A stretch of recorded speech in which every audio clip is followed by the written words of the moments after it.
So look, we just came from out of the concert. Everybody saw Glorilla. She stood back. She didn't want to give a presentation because she was the main one who basically tried to stand between both of them, and in all actual reality, it ended up unfolding under a beef that had nothing to do with her because she excluded herself out of the equation. It was an inside job. A lot of people sat back and thought it was a game. No, Glorilla, she knew for a fact that you can't be messing with your homie, and you can't be messing with nobody who's trying to sign. If he was trying to sign them before they even started beefing, this goes to show that the beef was never over them getting into it over a song. They had everybody under the impression it was beef over the song. No, the song had nothing to do with it. And I want you guys to really look at it and really take heed, take full initiative. You guys gotta understand, man. It's people sitting out here looking at this as far as you ain't finna sit back there and put yourself in harm's way knowing that you can't get yourself up out of something. And I want you guys to understand, man, we talked to too many people in Memphis for them to continue to act like this ain't happening. And we just spoke to the sources right now, and they're saying that everybody thinks that TZ getting hit up was direct retaliation, revenge for Young Dolph, man. They slid for Young Dolph. It's over with. They got the guy, but there's still two people that they still got to go and basically look after, because they know that when Govan got out for the 90K, he gave up a critical piece of information that's going to get everybody to basically have to cooperate, because the reason Makitas is coming out and even speaking is for the fact that, no, we're going to go through the... Okay. The reason speaking is that Makitas is trying to cover their back so they don't end up getting squeezed into the Rico. They never wanted to get into the Rico. That's why they try to keep everything separate from the freeway restaurant. Yo Gotti really got people on the inside that know for a fact that Makita's Raven wanted to be a part of CMG. She went and did that interview with 901 Sugar Trey, and that's when they pledged their allegiance to Yo Gotti. And from that day on, that's when 901 was spotted. And this is why you can't trust people. And when you grow up with people, say for instance, they in the hood. Next thing you know, TZ, he's the head of Trulla Mafia. So you gotta look at it as far as they knocked off the big homie. By you knocking off the big homie, you thinking ain't no heat behind that? They already know who did it, and then they can't say Big Jip was the one that did it, but he got sent up and go Van Hood. I want y'all to understand, you not never finna just go, damn. You're not just never finna just go and think that it's sweet. No, it ain't sweet when you go out to certain places, man. You have to be mindful of the people you associate with, because you think that they was trying to protect you. Man, they ran up in that cookie shop all because they had the drop. And if they didn't have the drop, this would have never happened. I want you guys to understand, because of... Hey, if Big Moochie Grape just went on live right now and said he's rolling up TZ in the wood right now. And we just heard from Snoop Bands how he went live with Big Moochie Grape, and they was talking about how they rolled TZ in the wood because it was get back for Young Dolph.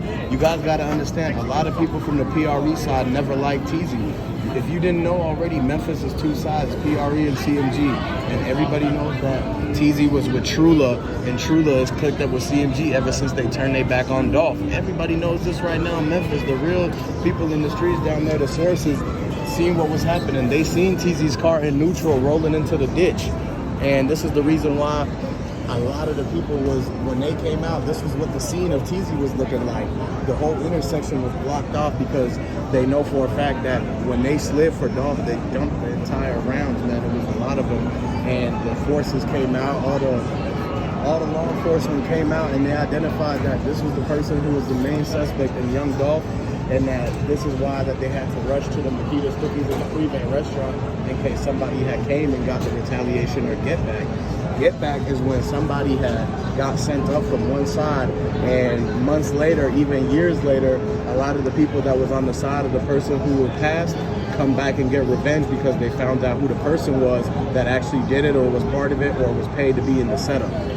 So this is something that we all can really look at and basically look at the key evidence in this, because the key evidence points back to a handful of people, and we know once a big homie get knocked off, you know what's coming next.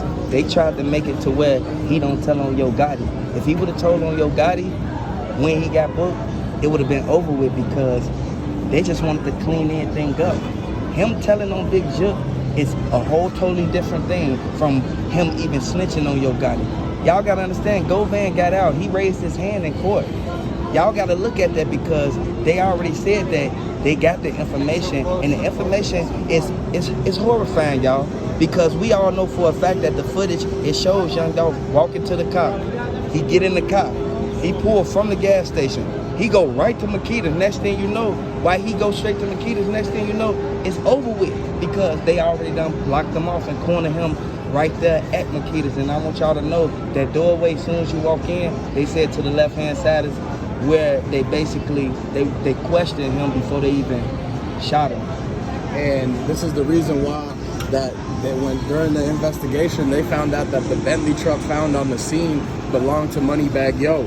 The reason, this is why that they moved, Moneybagg Yo moved out of Memphis and moved to Atlanta. When he put all of his cars on that car hauler, they took that 18-wheeler and drove it right down to Savannah, Georgia, man. They parked it in the warehouses, and they took that Bentley truck and sent it through a chop shop where it got sold and distributed on eBay as a parts car. And a lot of people know that the junkyards out there, they're going to hit every junkyard and try to put all the pieces of the car back together, because it's a direct, exact match with the VIN number. Once they get the VIN number, they know that it's the same vehicle that was caught in the surveillance footage driving in front of the MPD police station, man. That thing is only a half a block away from the Makita's restaurant. So not only is it that there's no way it took them 20 minutes to get down there, but the fact that the vehicle drove in front of them. This is what, there's only 2 of those kind of Bentley SUVs in Tennessee, and the black one belongs to Moneybagg Yo. It comes under the CMG business name with Big Jook and Govan as the title holders. So we know for a fact, if you're a title holder, you're going to be the one who basically issue out the car. And I want you guys to know, this is why Big Jook was parked right in front of Makita's. We all can look at it for what it is. I'm not gonna sugarcoat it. I ain't gonna beat around the bush. Big Jook was out there to make sure the job was done, and it led him to being locked up almost a year and a half later. Why did it take that long? Did they tell when they first got locked up, and then they came and picked them up after they got enough evidence to basically have reasonable doubt to convict the man? I want you guys to look at that, because you cannot convict anyone in court at all unless you have the proper proof. They have to literally have all the ducks in a row. They said that they was gonna take a jury trial, and I know for a fact if they take a jury trial, even if one person say they not guilty, they beat the whole case. And I don't want that to really happen to Dolph like that, because we gotta keep Dolph's name alive. I know y'all want him to realize, get his revenge and his justice, but we got to take it one step at a time, because this is why PRE, Kenny Money, he was the one that pulled up and went a sled right before Govan even got out. Next thing you know, you see Teasy get hit up right after Kenny Money. It literally went live with all his homies riding around, hanging out the window with blickies. Exactly, and the only reason that it took them so long to identify the getaway driver of the car is because when they were stopping them, when Shondale and Straight Drop were getting stopped in Indiana by the whole marshals and everything like that, they threw the registration out of the window, and it got eaten up by the street sweeper and shredded into the recycling bin. So it took them so long to figure it out. They had to actually scan the plates and tie it back to, they thought it was tied back to the Covington shooting. They found out that was negative, it was false. And the reason why that a lot of people are trying to get the justice for Young Dolph now is because they literally let go of the mastermind. How would they let go of the mastermind, the guy who, like any other case in the United States history, they always try to go and get the actual mob bosses. They go after the head of the snake. They always go after the people who put the money up to have the whole leaders of the organization. But this is the first time where we see it where the person who's the most successful in Memphis gets hit up, and then they let the mastermind, the ringleader of the whole operation, they let him go for $90K. we've seen people do less and have $1 million bonds, man. They gave Tory Lanez $1 million bond, but they let Big Jook and Govan go for $45,000 each. That adds up to $90K. I want you guys to comment in the comment section and let me know if you're a fan of Young Dolph, because right now we're trying to get justice for Young Dolph, and a lot of time has passed by. It's almost been 2 years.